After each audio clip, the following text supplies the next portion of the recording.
Stories from around the corner. And around the country. You're listening to All the Best.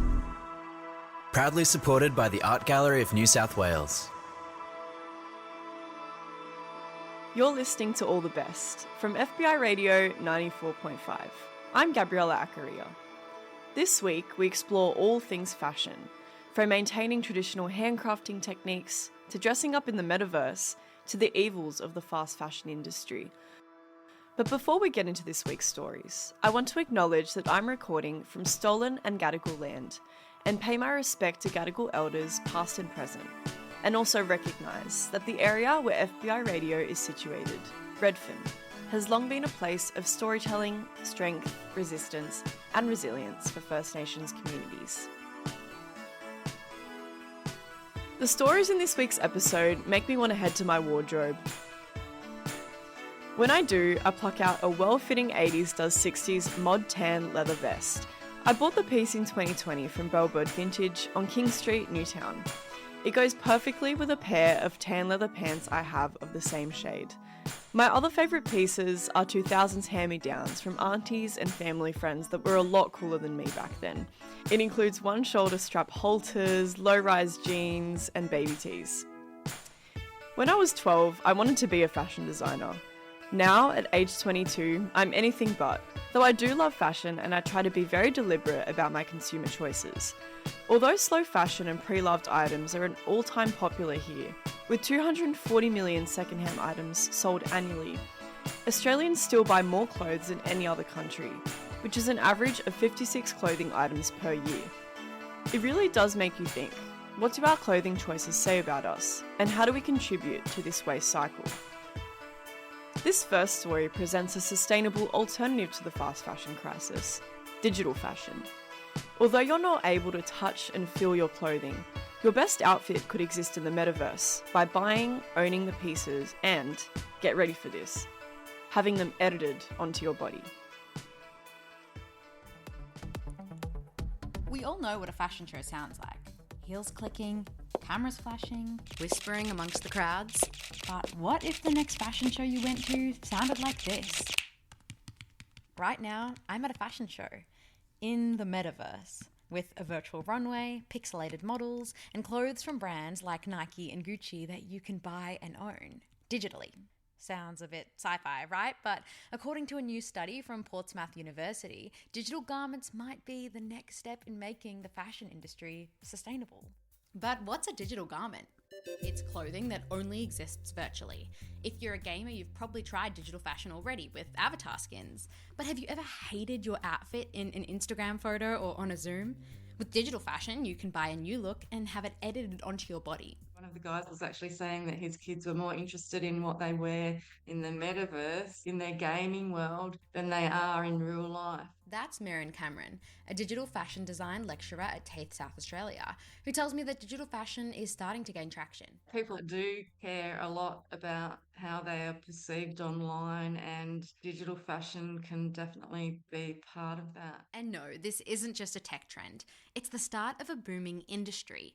Right now, the global digital fashion market is worth over 1.6 billion AUD. By 2033, it's projected to reach over 30 billion. That's an annual growth rate of nearly 170%. We're seeing big brands developing digital assets that can be used in games like Roblox, Gucci with Roblox or whatever, just tapping into getting your customer in very early. But why do experts believe digital fashion will be such a vital alternative for the industry's future? Researchers from Portsmouth say digital garments could help satisfy our appetite for fast fashion, an industry that's destroying our environment. DressX, the world's largest digital clothing house, is already promoting this sentiment with their motto, "Don't shop less, shop digital." It is a better option in some situations than physical garment and that consumption of fast fashion. And in Australia, this is vital. We're the second biggest textile consumers in the world, and it's taking a toll. Fashion waste makes up 10% of global carbon emissions, and these items take hundreds of years to break down, releasing harmful gases and microplastics into our earth and water. I don't want to do more fast fashion, but what I do want to see happen is that we do it better. But it's not just virtual clothes. The digital fashion industry has completely changed how we make real clothes too. So Marvelous Designer was designed and is still used by game developers that don't need to understand pattern making. But eventually the apparel industry said that we need this, but for our industry. That software became Clo3D, and Isabel, a former employee, says it's played a massive role in cutting down fashion waste. In the process of developing a garment, there's a lot of waste in terms of like oversampling, which isn't just materials, but there's like the shipping. And the more materials we use, the more those processes that affect the environment continue. Clo3D's Australian lead, Shana Rains, says the software's growing AI integration will also help brands reduce waste. Is going to work towards brands being able to better predict customer trend and be able to forecast demand more accurately. Probably our biggest waste is like garments that are made and then not sold. So getting better designs and having a garment at the end that is more likely to sell is a big part of it. So where's Australia at when it comes to digital fashion?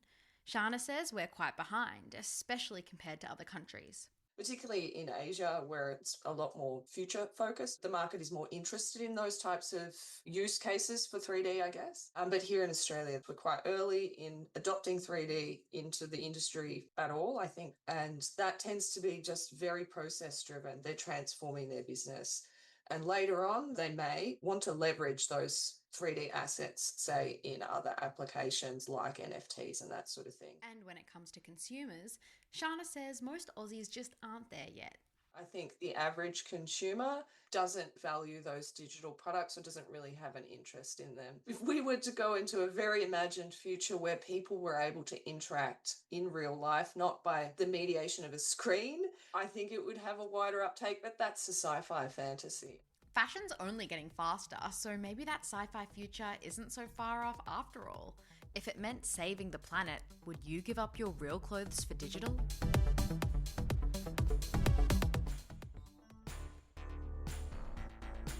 You're listening to All the Best on FBI Radio 94.5. I'm Gabriella Acaria. That story was produced by Ariana Rigazzi, and the supervising producers were Persephone Waxman and Dan Semo. So, we've visited the digital realm, but now we're going to slow it down by hearing from a business owner who has brought back traditional Japanese handicrafts. She decides to bring them back to Melbourne. This story bridges between the traditional and modern, but can these old techniques survive the fast fashion market?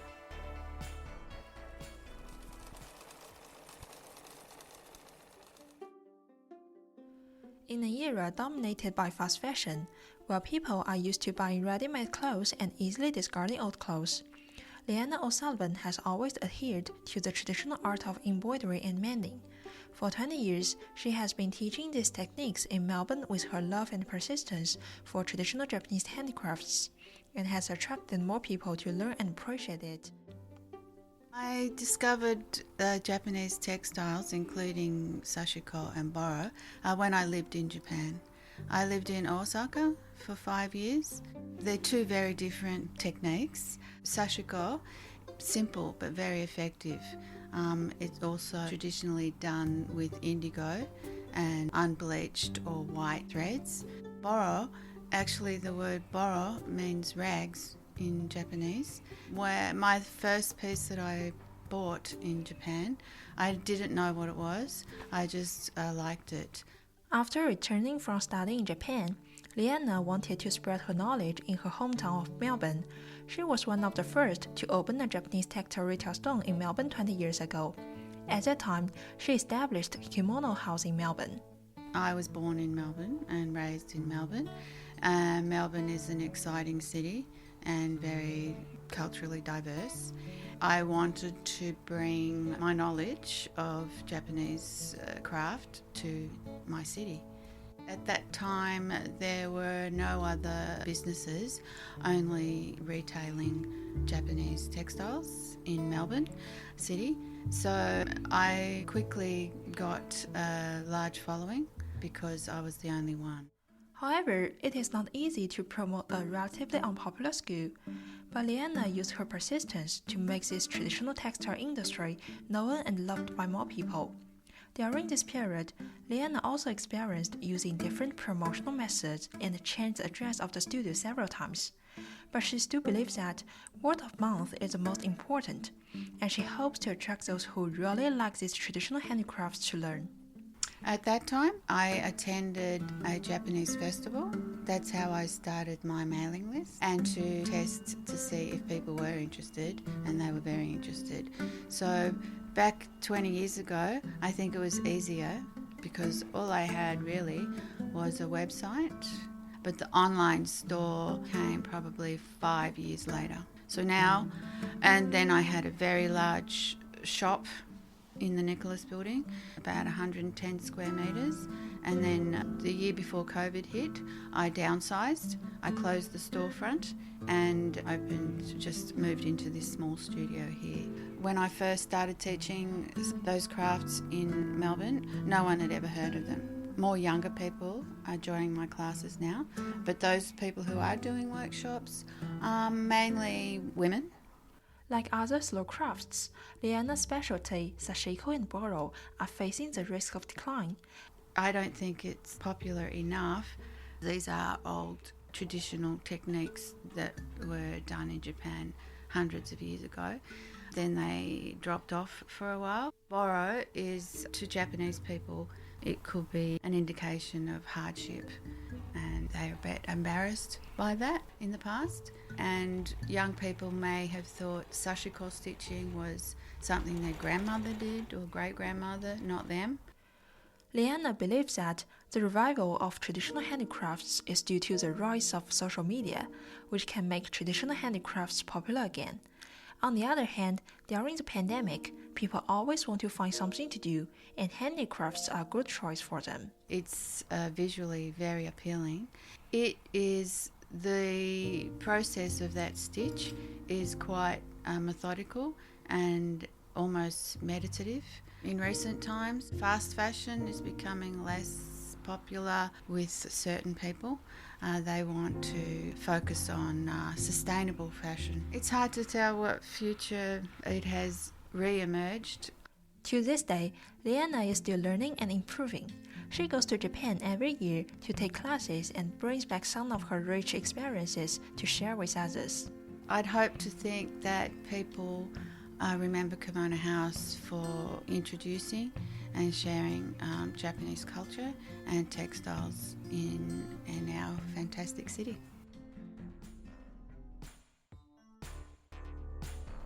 You're listening to All the Best, proudly sponsored by the Art Gallery of New South Wales on FBI Radio 94.5. I'm Gabriella Acaria. That story was produced by producer Zhian Zhou, and the supervising producer was Persephone Waxman. What do us Australians know about the average 56 items of clothing we buy a year? In this last story, Natalie explores the forced fashion industry by following the production of just one hoodie, from China to Bangladesh and back home to Australia, and the exploitative work practices that come with it. This program refers to worker exploitation, inadequate working conditions, and modern slavery. Discretion is advised.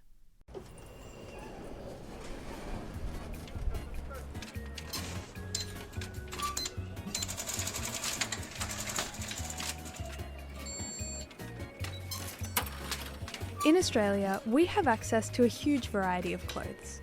All it takes to update our wardrobe is a quick trip to the shopping centre, or even just the press of a button. And for many of the young people I've talked to, this is really important. Clothes can be a great way to express yourself. I did a lot of shopping yesterday, so that means it's haul time. Let's open some packages. This is my favorite thing to do. First, I got this blue dress. It fits so good. This jean skirt is absolutely adorable and so freaking flattering. Then it was 2 for $20, so I got these 2 singlets that I definitely don't need in the middle of winter. Okay, it's a sweatshirt, and I literally already have like a million sweatshirts. And then just some basic tops. These were like 2 for $30, so I was like, chuck them in the cart. But there's a gap in our knowledge. Many Australians don't know how our clothes get to us or where they're coming from. And as it turns out, looking a little deeper into their production will take us to factories and fields the world over. Why don't we follow the journey of just one simple hoodie to see how workers around the globe are impacted by our purchases? Along the way, we'll be joined by Alison Tate. I'm a human rights activist by heart, and I'm an economist by training. For 14 years, she worked as part of the International Trade Union Confederation, and her work has taken her to garment factories around the world.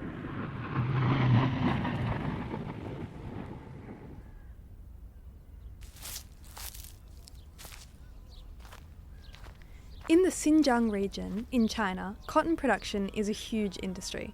The fields of the region, like the one we're in right now, account for around 85% of Chinese production and 20% of the entire world's supply of cotton.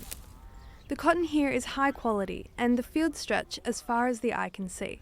It'll be perfect for that hoodie I liked. But who are the people working in this field? And are they reaping the benefits of the enormous industry they're fueling? In Xinjiang, more than 500,000 Uyghur minority workers are coerced or even marshalled into these cotton fields every season. In 2018 alone, 210,000 workers were sent via labour transfer from hundreds of kilometres away. They don't have homes, friends or families anywhere nearby. And when these workers aren't in the fields, many live within the specially constructed camps right next door, with watchtowers and security walls surrounding them. While the Chinese government has refuted that the cotton industry in Xinjiang is exploitative, the US has actually given their border authorities the power to block and seize clothing related to forced labour in China. Alison's perspective is that actually tracking that is what can be quite tricky. Employment law and commercial law are two very different areas of law. We have these silos of legal jurisdiction, and how we make sure that that actually is addressing labour rights has historically been challenging. One of the problems is that spinning and ginning mills mix cotton from various international suppliers, making it nearly impossible to determine where the cotton that ends up in an individual garment actually came from. Nonetheless, now that the workers here in Xinjiang are leaving the field for the day, why don't we follow the cotton they've picked to one of these mills? To transform raw cotton into the soft cotton fabric we wear here in Australia, it has to be spun in mills. The Xinjiang Railway transports millions of tonnes of cotton every year by train. In 2023, China exported over $120 million of raw cotton to India.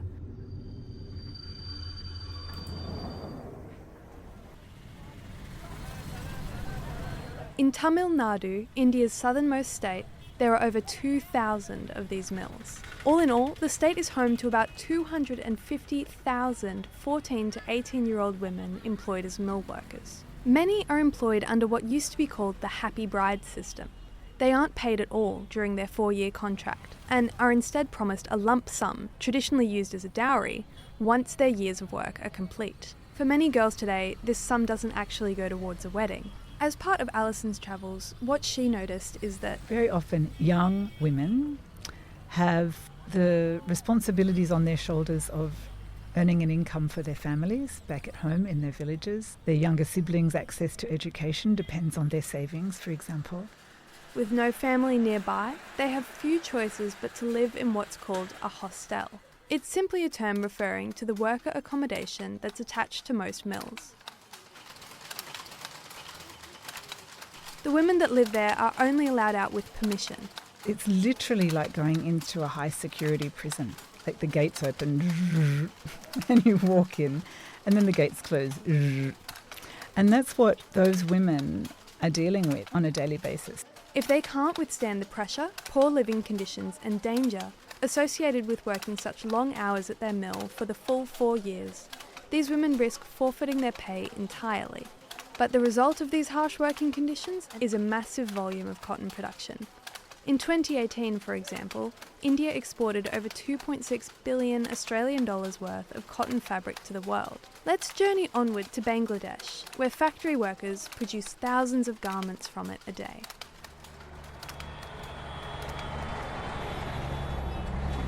Bangladesh is the world's second largest exporter of finished clothes.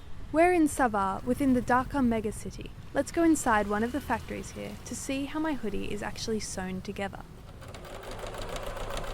In factories like this one, women and men work long hours sewing together hundreds of clothing items, with few breaks and low salaries. The workers have a monthly salary according to the number of hours they work or their overtime, but very often that's not the amount of money they get. Their production is managed strictly. The buyers of the clothing? Companies like H&M and Zara, Inditex, etc., really giant, very wealthy garment companies, require the factories they source from to be incredibly efficient. Very, very often they're being called upon because we've got these orders that have just come in.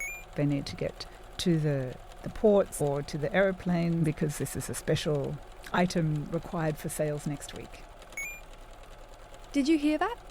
Every garment worker in this room has an internet-connected screen attached to their sewing machine.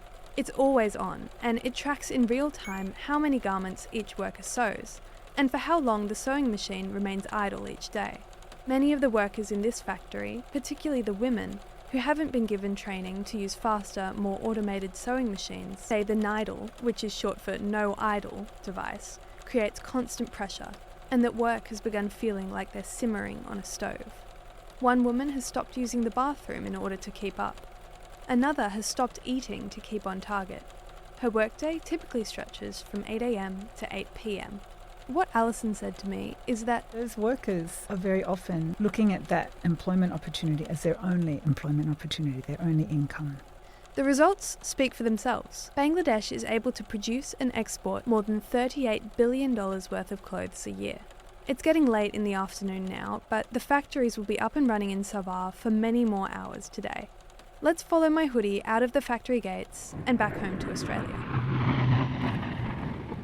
The journey of our hoodie comes to an end when it touches down in Australia, to be hung up in a store, placed on a mannequin, or wait in a warehouse for an online order. The many hands that our hoodie has passed through have something in common. These people are being subjected to what is known as modern slavery. They might be paid wages, and they might be free to come and go from their place of work. But the fact is, companies continue to make profit at the expense of very often the most exploited and the most disadvantaged people at the bottom of the global supply chain. How do we reckon with this in Australia?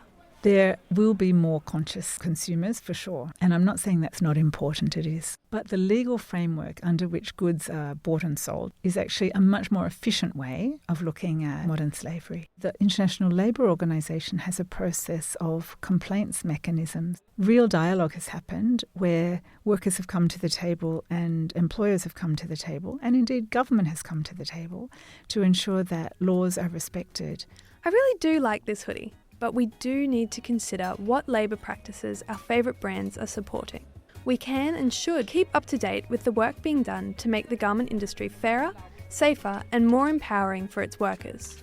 In Alison's words, it can happen now and it can happen in other industries as well. You've been listening to Forced Fashion, presented by Natalie Yeoman. Thank you again to Alison Tate, and thanks to you for tuning in.